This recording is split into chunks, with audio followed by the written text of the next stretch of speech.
Hey everybody, welcome back to Lettermen Row for another BuckIQ. We've got Tracy Sprinkle, NFL career chasing defensive tackle, former Ohio State great, joining me, Austin Ward, for this latest episode. And talking about a guy on the Ohio State defensive line, Tracy, that you go way back with, Jashon Cornell, big time recruit. I think you may have even hosted him back in the day. People have been waiting for some big stuff to happen for this guy, and it seems like he's finding a role heading into his final year here. Yeah, he got a lot of momentum right now. Me and Tyquan Lewis hosted him when he was a recruit. I think he was the top recruit coming out of high school. Yeah.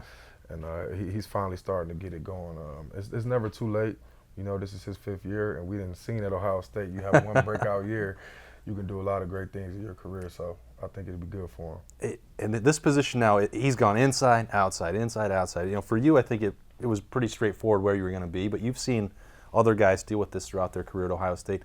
How difficult, when you're sitting in that Rushman room with Larry Johnson, is it significant to go back and forth? How hard is the challenge for him as he's going back now to play some inside 3 technique? It's for sure a challenge, but I think more of the challenge is going outside.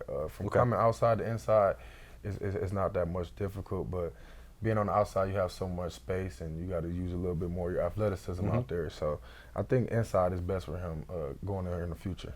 As Tracy said, never too late for guys to make a move at Ohio State. Jashon Cornell still has that athleticism, that ability, now some experience that he can draw on and have a big finish to his career. Jashon Cornell. Tracy's going to break down why as we put on the tape here for BuckIQ. So let's go ahead and roll the tape. All right, Tracy, we got an example right here of Jashon Cornell where he is playing inside. He's gone back and forth, as we talked about throughout his career, but an example of him kind of getting in and using that pass rushing ability to make some plays. This was against Indiana a couple years ago. You might remember this. Yeah, I remember this game.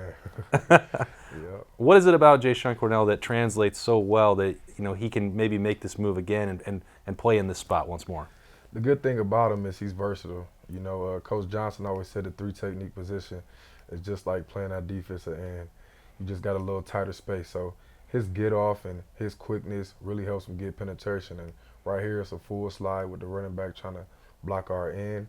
Jashon slides between the double team and perfects the sack, and he gets the strip. He goes for the ball.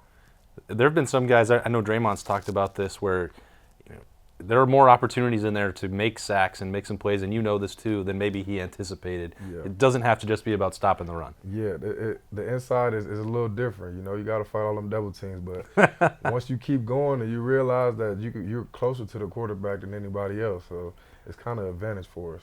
So this worked out pretty well for Jashon 2 years ago, but then last year, Ohio State, well, let's move him back a little bit to the outside. And that's sort of been the theme for his whole career, but here he is making some plays again for the Buckeyes. This was early last year.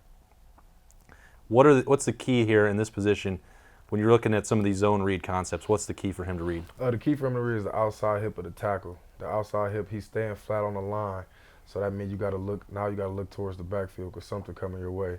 It's really impressive play for him to move from D tackle and move to D end to do this because it's tough for D ends to make this play. So he sits there, he watched that the running back doesn't have the ball, the quarterback keeps it, he shuffles, and he makes the play. That's a great TFL. So these defensive linemen don't want to be in these one-on-one matchups? No, not at all, not at all. So this is a little bit easier. This is more of that straightforward pass rush for him, and it goes pretty easily. This big play in the Rose Bowl, this is a reason what I think people thought that Jashon Cornell would be doing this his whole career, but sometimes, as you know, it's just later that the light turns on. Yeah, he showed flashes early in his career, and I think his momentum is picking up right now. Hopefully he can carry it on to this season. But on this play, we got an outside blitz. I think that's Brendan White coming off the edge. Jashon slanting into the B gap. The guard wasn't ready for him, and he got back there quick and made the sack. Yeah, this is just some of that athleticism that people expected, right? I mean, he doesn't even give the offensive line time to adjust at all here. No, he couldn't get to him. Jashon shows good quickness with his first step. And like I said, sometimes when you just keep going, you might get blessed to get a sack. And he got one right here in a huge stage. And he's lining up right there next to Draymond Jones. Looks like that might be a role for Jashon Cornell to fill. An opportunity is you're going to know the Rushman. You can make plays at all 4 spots, but this is one that people seem to be liking right now. Yeah, that's the best position. 3 technique is the funnest position on the D-line. There you go. Jashon Cornell maybe filling that for Ohio State heading into his last year with the Buckeyes. This has been Tracy Sprinkle. Always great to have him back breaking down the Rushman with us here on Lettermen Row on BuckIQ. So for Tracy Sprinkle, I'm Austin Ward. We'll see you next time.